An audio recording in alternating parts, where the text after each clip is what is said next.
Today, we're going to explain a movie where a boy falls in love with his friend's mother and makes several attempts to get closer to her and fulfill his desires. The film begins with a scene at a school where a teachers' meeting is held at the start of the academic year. Here, we meet a literature teacher named Jermaine. He assigns his class an essay task, where students must describe what they did over the weekend in a literary format.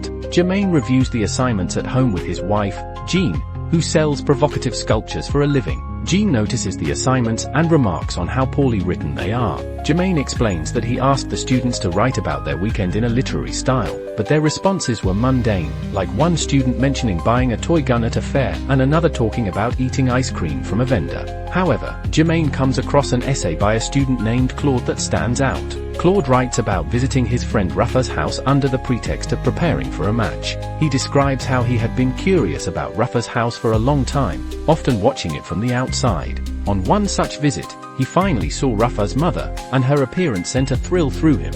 He then planned to exploit Rafa's weak academic abilities to visit their house more often. Claude writes about deliberately giving Rafa a difficult problem to solve, then wandering around the house under the guise of exploring. He describes being captivated by the scent of a middle-class woman's perfume and following it to a room where he finds Rafa's mother. Claude observes her until she notices him and asks if he's looking for the bathroom. She shows him the way before sitting back on the sofa. Claude, however, returns to Rafa's room and pretends to help him with his studies, all the while devising schemes to spend more time in the house. The essay ends with the words, "To be continued." Reading this essay, Jermaine is struck by Claude's sophisticated use of language and literary style, but fails to notice the questionable intentions behind his words. Meanwhile, Jean, however, is disturbed by the essay and urges Jermaine to speak with the school director about Claude, as she finds his thoughts unsettling for a boy his age. Jermaine, though impressed with Claude's literary talent, decides to mentor him to develop his skills further, unaware of Claude's ulterior motives. In subsequent essays, Claude writes about his increasing fascination with Rafa's mother. He describes observing her photo on the wall and imagining Rafa's father as an obstacle in his path. He relishes moments where Rafa's parents argue, thinking this will bring him closer to Rafa's mother. Jermaine grows increasingly concerned, but still doesn't address Claude's troubling fixation. Jean continues to warn Jermaine, but he brushes it off as normal behavior for boys of Claude's age. Things escalate when Claude manipulates Rafa's studies to make himself indispensable, ensuring he can keep visiting the house. Jean insists Jermaine should stop encouraging Claude, but Jermaine is torn between helping Claude grow as a writer and addressing the ethical dilemma of his behavior. Meanwhile, Claude's obsession deepens as he starts imagining scenarios where Rafa's parents' conflicts would work in his favor. He describes these thoughts in his essays, each ending with, "To be continued." The tension builds when Rafa's mother begins to suspect Claude's motives. She insists they hire a new tutor for Rafa, barring Claude from the house. This devastates Claude, who becomes restless and desperate. He persuades Jermaine to steal a math exam paper from the school so Rafa can perform well and avoid needing a new tutor. Reluctantly, Jermaine agrees, further entangling himself in Claude's schemes. Claude uses the stolen exam to ensure Rafa scores well, solidifying his access to the household.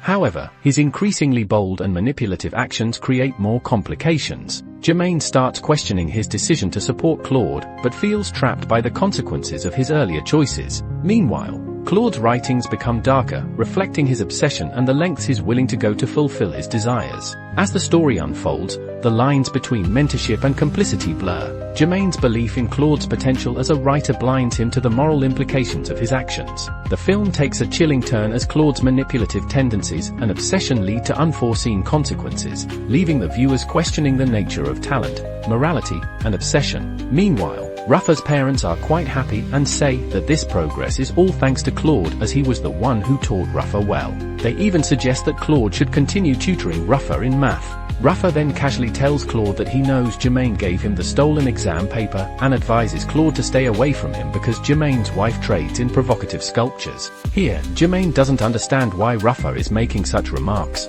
but this will become clear later in the movie. One day, Rafa plans to play basketball with his father and invites Claude to join them. But Claude, thinking quickly, declines the invitation, realizing that while they are out, Rafa's mother will be alone at home, making it the perfect opportunity to make his move.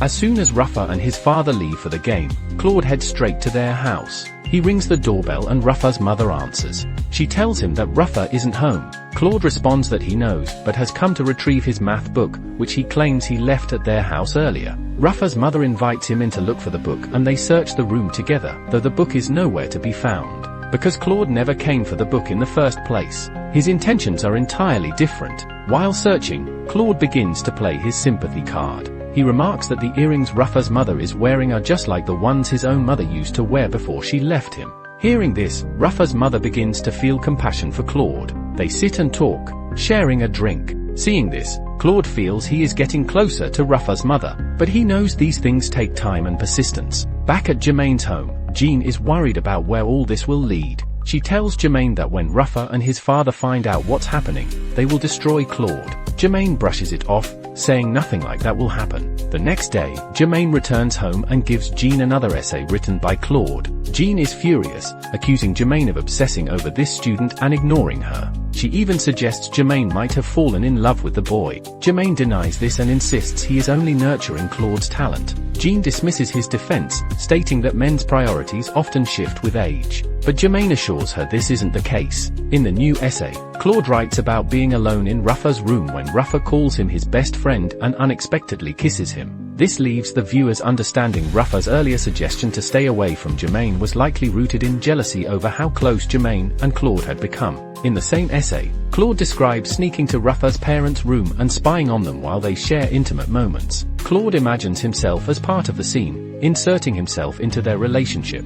As Claude's fixation on Rafa's mother grows, he begins to act more boldly. One day, Rafa's father and mother have frequent arguments, which Claude eavesdrops on from outside their room. One day, he hears Rafa's father leave after a fight, which Claude takes as the perfect opportunity. He gives Rafa's mother a letter he had prepared earlier. The next day, Rafa's mother reads the letter, calling Claude to discuss it. She is shocked by the contents, which are highly inappropriate and express Claude's feelings for her. She warns him about the consequences if Rafa's father finds out. Claude dismisses her concerns, saying the letter wasn't meant for Rafa's father but for her alone. In a shocking turn, Rafa's mother begins to see something in Claude's persistence. She kisses him passionately, further complicating the situation. Rafa, standing outside, sees his mother and Claude together. Devastated, Rafa goes to his room and commits suicide. Claude writes about this incident in his essay, ending with, "To be continued." Jermaine, reading this, becomes extremely disturbed and rushes to the school to find Claude.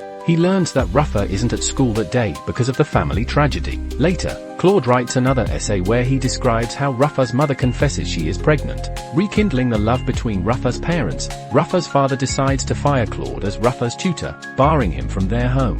In his essay, Claude writes, "To be continued," signaling that his obsession is far from over. Jermaine, realizing the danger Claude poses, forbids him from writing further essays or visiting Rafa's family again. However, Claude defies Jermaine and visits Rafa's house again. Seeing him, Rafa's mother meets him outside and returns the letter he had written. Claude, in despair, proposes they leave everything behind and escape somewhere far away. She rejects him, telling him he is still just a child and that what happened between them was a mistake. Her rejection devastates Claude, who begins to cry. Rafa's mother explains how much his actions have hurt her family. When Claude tries to kiss her again, she pushes him away and leaves. Claude, heartbroken and angry, decides to confront Jermaine. He visits Jermaine's home, where Jean answers the door. Claude begins to manipulate her emotions, sowing doubts about Jermaine's fidelity. Eventually, Jean succumbs to Claude's charm and they sleep together. Claude documents this incident in an essay, leaving it at Jermaine's house before departing. The next day, Jermaine is fired from his teaching job after Rafa's father informs the school director about the stolen exam paper. Returning home, Jermaine finds Jean preparing to leave him, accusing him of neglect and saying she can't stay in a marriage overshadowed by Claude's influence. Jermaine sits alone, reflecting on how his life has been destroyed by his misguided trust in Claude. In the final scene, Jermaine is seen sitting on a bench when Claude approaches. Jermaine sarcastically asks if Claude has come to destroy what little is left of his life. Claude sits beside him and they begin to talk. Jermaine watches Claude stare at the windows of nearby homes, realizing that Claude is already imagining his next story. The movie ends with the words, "The story continues." If you like this story, please hit the like button and subscribe to the channel for more such intriguing movie explanations.